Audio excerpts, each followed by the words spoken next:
कक्षा 11वीं के विद्यार्थियों को अध्याय 7 से आईएमपी प्रश्न बता देता हूँ। तो चलो देखते हैं अध्याय 7 को। तो देखो अध्याय 7 में क्या दिया है, कणों के निकाय तथा घूर्णी गति दिया हुआ है। अब इस अध्याय से 2 प्रश्न आएगा और दोनों प्रश्न 3-3 अंक के रहेगा। तो बड़े प्रश्न हम लोग नहीं पढ़ेंगे, सिर्फ छोटे प्रश्न पढ़ेंगे। ठीक है, तो छोटे प्रश्न में कौन कौन सा आ सकता है, देखो 2 प्रश्नों को मिला के भी आ सकता है। ठीक है, 3 अंक के आएगा तो जो छोटा-छोटा प्रश्न है उनको जोड़ सकता है। तो देखो जैसे कि ये प्रश्न है, द्रव्यमान केंद्र किसे कहते हैं पूछ देगा और इसके बारे में और कोई जानकारी पूछ देगा। ठीक है, तो 3 नंबर के बन जाएगा। तो पहले द्रव्यमान केंद्र किसे कहते हैं, तो किसी पिंड अथवा कणों के निकाय का द्रव्यमान केंद्र वह बिंदु होता है जिस पर पिंड अथवा निकाय का संपूर्ण द्रव्यमान केंद्रित माना जा सकता है।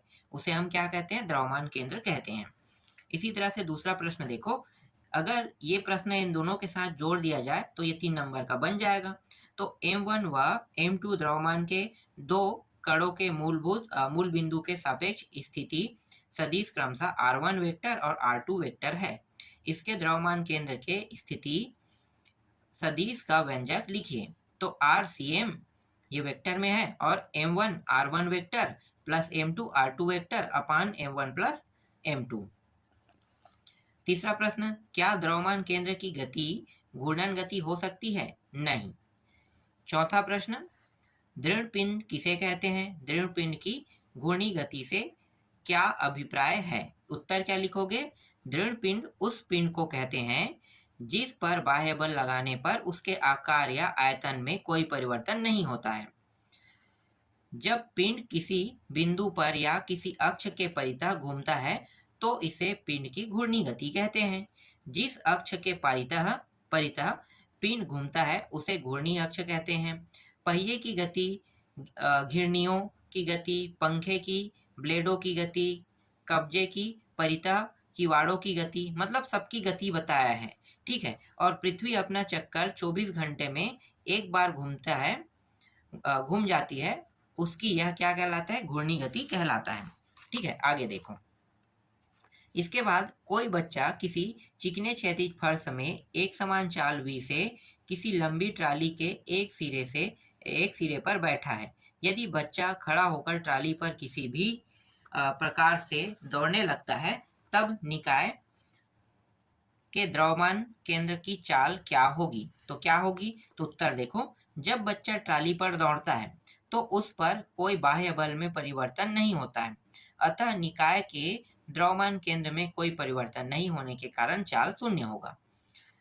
नेक्स्ट प्रश्न, बल युग्म क्या है।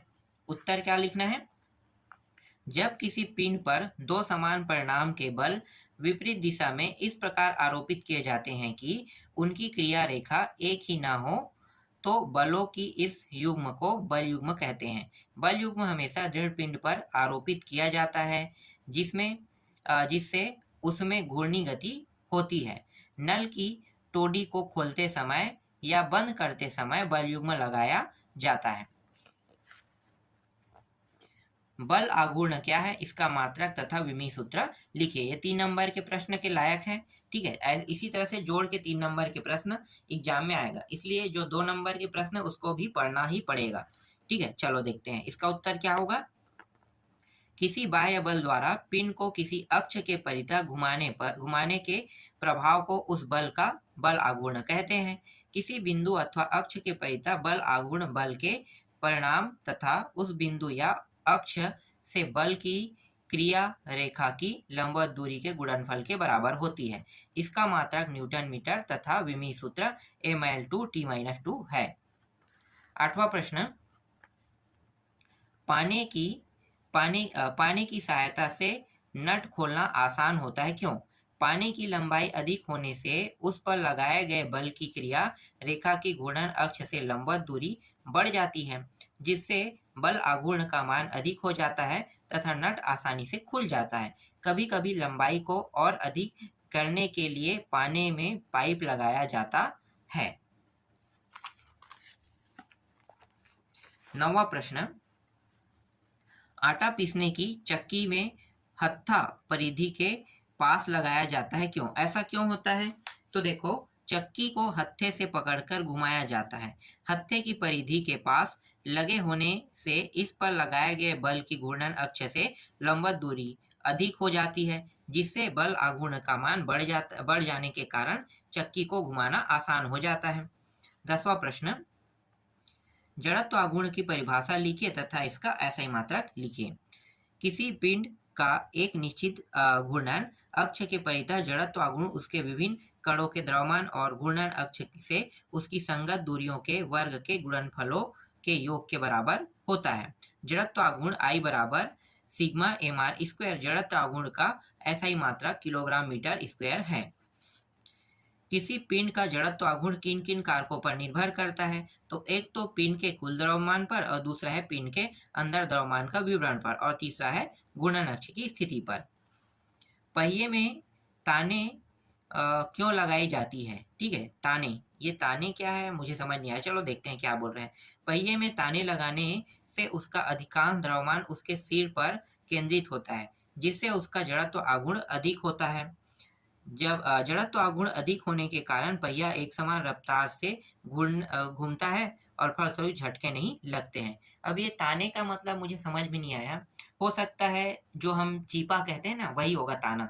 ठीक है, जब कोई गैप हो जाता है या ढीला हो जाता है तो चीपा लगाते हैं ना, तो मेरे हिसाब से वही होना चाहिए। चलो आगे देखो, इसके बाद घूर्णन त्रिज्या से आप क्या समझते हैं इसका मात्रक लिखिए। किसी अक्ष के परितः किसी पिंड की घूर्णन त्रिज्या उस अक्ष से वह लंबवत दूरी है जिसके वर्ग का उसके पिंड के द्रव्यमान में गुणा करने पर उस अक्ष के परितः उस पिंड का जड़त्व प्राप्त हो जाता है। इसका मात्रक मीटर है। इसके बाद 14वां प्रश्न देखो, सभी गाड़ियों के पहियों का अधिकांश द्रव्यमान रिंग में क्यों रखा जाता है? उत्तर क्या रहेगा? सभी वाहनों के पहियों का जड़त्व आघूर्ण बढ़ाने के लिए पहियों का अधिकांश द्रव्यमान उसके रिंग पर स्थित रहते हैं तथा रिंग एक एवं पहिए के अक्ष का संबंध तीनों आदि की सहायता से कर दिया जाता है। जड़त्व आघूर्ण अधिक होने से आघूर्ण गतिज ऊर्जा का मान अधिक हो जाता है, जिससे कम ऊर्जा व्यय करने पर भी अधिक ऊर्जा की प्राप्ति होती है। बच्चों के खिलौने कार में गति पालक चक्र लगा होता है, क्यों? ठीक है, बच्चों के जो खिलौने होते हैं जैसे कि कार है, ठीक है, में गति पालक चक्र लगा होता है, क्यों? ये शायद रफ्तार रोकने के लिए ब्रेक का उपयोग बता रहा है। मुझे ये कन्फर्म पता नहीं चल पा रहा है कि ये क्या कहना चाह रहा है, अजीब अजीब से शब्द का उपयोग कर रहे हैं। चलो देखते हैं क्या होगा इसका उत्तर। जब खिलौनों के पहिए को एक सेकंड, क्या है, जमीन से रगड़ा जाता है तो उसमें लगा गति पालक चक्र घूमता है, अतः उसमें जड़त्व आघूर्ण के कारण खिलौने को जमीन में रख देने पर खिलौना कुछ देर तक चलने लगता है। मतलब पीछे की ओर जब रगड़ते हैं ना तो आगे की ओर गाड़ी चलने लगता है, यही बोल रहा है ये। चलो आगे देखते हैं, कोणीय संवेग क्या है? किसी अक्ष के परितः घूमते कण के कोणीय संवेग का घूर्णन अक्ष के सापेक्ष आघूर्ण को कण का कोणीय संवेग कहते हैं, अर्थात किसी कण का कोणीय संवेग L बराबर रेखीय संवेग गुणित कण का घूर्णन अक्ष से लंबवत दूरी। यह एक क्या है? सदिश राशि है। इसके बाद 17वां प्रश्न देखो, कोणीय संवेग का मात्रक तथा विमीय सूत्र लिखे। तो कोणीय संवेग का एसआई मात्रक पद्धति का मात्रक किलोग्राम मीटर स्क्वायर प्रति सेकंड होता है तथा इसका विमीय सूत्र ml/t-1 है। 18वां है, कोणीय संवेग तथा बल आघूर्ण में संबंध लिखे। तो बल आघूर्ण टाउ बराबर dl/dt, जहां L पिंड का कोणीय संवेग है जिस पर लगने वाले बल आघूर्ण टाउ है। 19वां, कोणीय संवेग संरक्षण का नियम क्या है? तो उत्तर क्या लिखोगे? इस नियम के अनुसार यदि किसी घूर्णन करते पिंड पर लगने वाले बाह्य बल आघूर्ण का मान 0 हो तो पिंड का कोणीय संवेग नियत होता है, अर्थात यदि टाउ बराबर 0 हो तो L बराबर नियत होता है।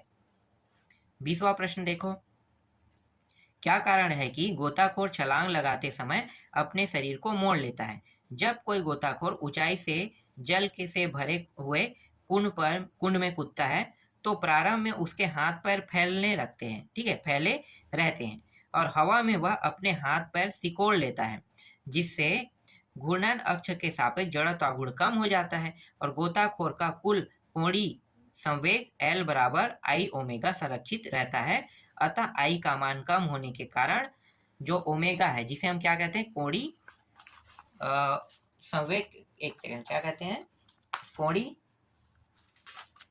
वेग कहते हैं ना, तो का मान बढ़ जाता है, कोणीय वेग का मान बढ़ जाता है, जिससे वह घूर्णन अक्ष के परितः कलया ले लेता है और पानी में गिरने से कुछ देर पहले पुनः अपना हाथ पैर फैला लेता है, जिससे जड़त्व आघूर्ण में वृद्धि होने के कारण ओमेगा का मान घट जाता है तथा पानी में सीधा कूदता है।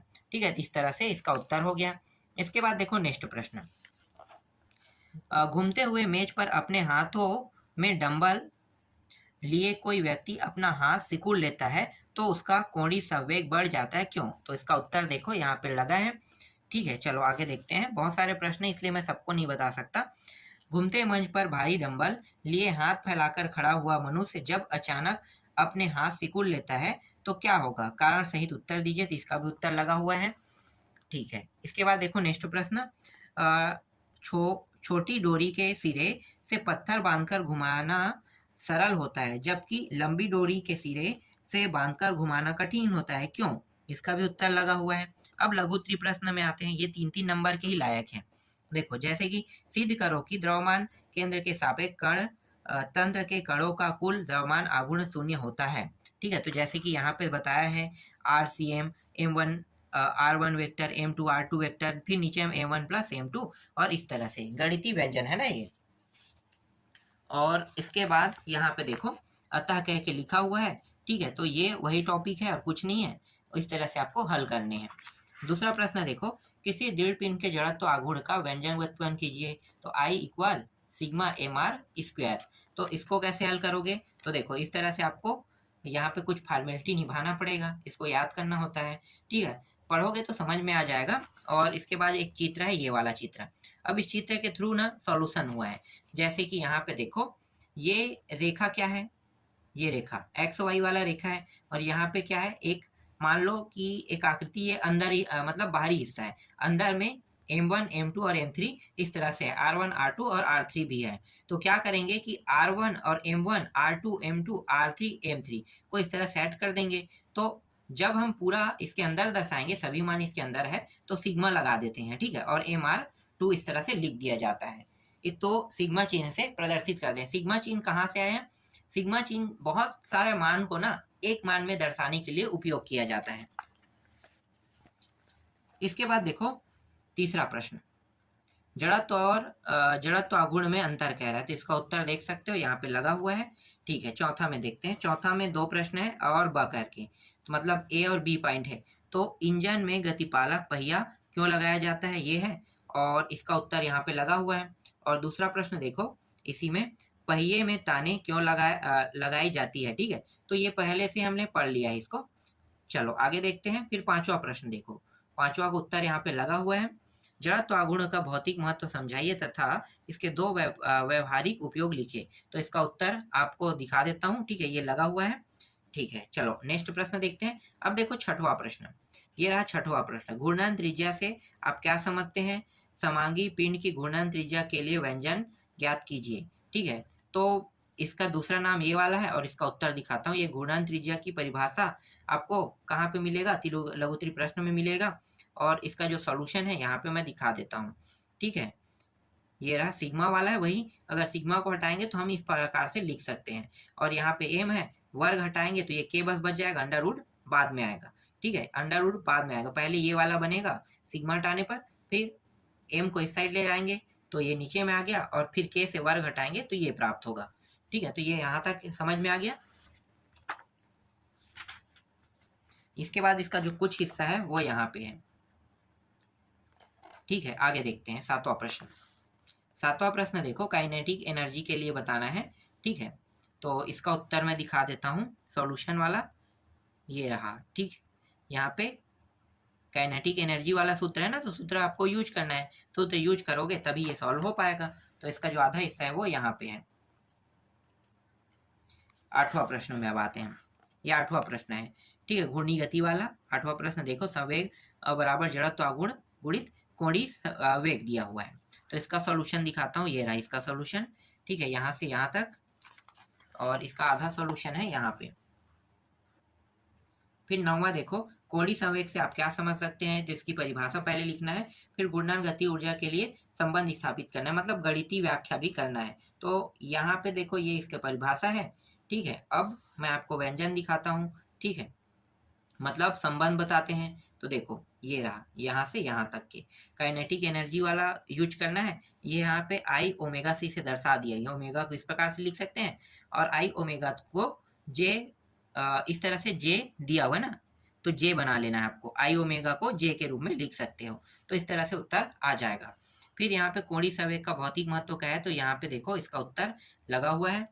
फिर दूसरा का दिखाता हूँ मैं, बी पॉइंट का, दृढ़ पिंड के कोणीय संवेग संरक्षण का नियम, तो इसका उत्तर भी यहाँ पे लगा हुआ है, ठीक है। 11वां देखो, 11वां प्रश्न कहाँ पे, ये रहा 11वां प्रश्न, कोणीय संवेग संरक्षण का नियम क्या है लिखिए एवं सिद्ध कीजिए कह रहा है, ठीक।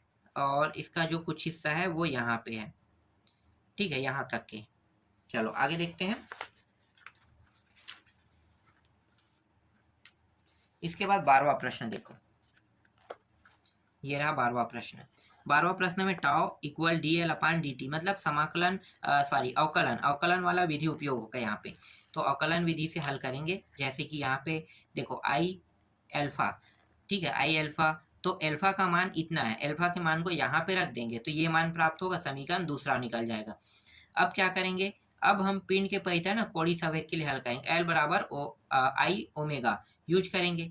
तो देखो क्या होगा, यहाँ पे ओमेगा के सापेक्ष क्या कर रहा है, अवकलन कर रहा है, ठीक है, मतलब टी के सापेक्ष होगा, टी नीचे में जो है ना टी के सापेक्ष होता है, तो ओमेगा के साथ जब अवकलन करेंगे तो यहाँ पे ये मान प्राप्त होगा डी एल अपान डी टी, तो टी पूरा मान बन जाएगा, ठीक है, इस तरह से। इसके बाद देखो यहाँ पे 15वां प्रश्न, घूर्णी गति किसे कहते हैं, घूर्णी गति के नियम लिखिए कह रहा है, ठीक है। तो इसका उत्तर मैं आपको दिखा देता हूँ, ये रहा, ठीक है, बस इतना ही है, ज्यादा और नहीं लिखना है इसमें। एक पॉइंट और होगा तो एक पॉइंट को दिखा देता हूँ, 3 पॉइंट तो लिखना है 3 नंबर में। फिर दीर्घोत्तरीय प्रश्न है, दीर्घोत्तरीय प्रश्न आपके एग्जाम में नहीं आएगा, लेकिन मैं आपको दिखा देता हूँ, इसलिए क्योंकि बोर्ड अगर पेपर नहीं लेता है तो फिर तो दिक्कत है, और बोर्ड अगर पेपर लेता है तो जो शिक्षक पढ़ाए ना, मतलब जो सिलेबस है उसके हिसाब से ही क्वेश्चन आएंगे ना। चलो इसके बाद यहाँ पे देखो, और इसके जो आकृति है ये रहा, और इसका आधा हिस्सा यहाँ पे है, यहाँ से यहाँ तक के पूरा कंप्लीट हो गया यहाँ तक, ठीक है, और इसका आधा हिस्सा 3 नंबर के लायक नहीं है, ये यहाँ तक के।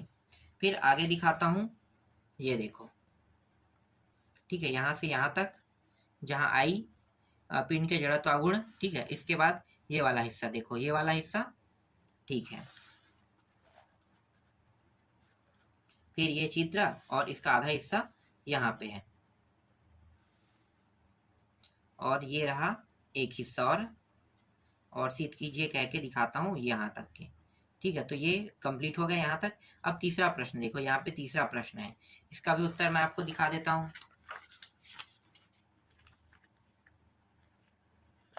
तो ये आधा तो यहाँ पे है अथवा से, और आधा जो है वो यहाँ पे है, यहाँ तक के, ठीक।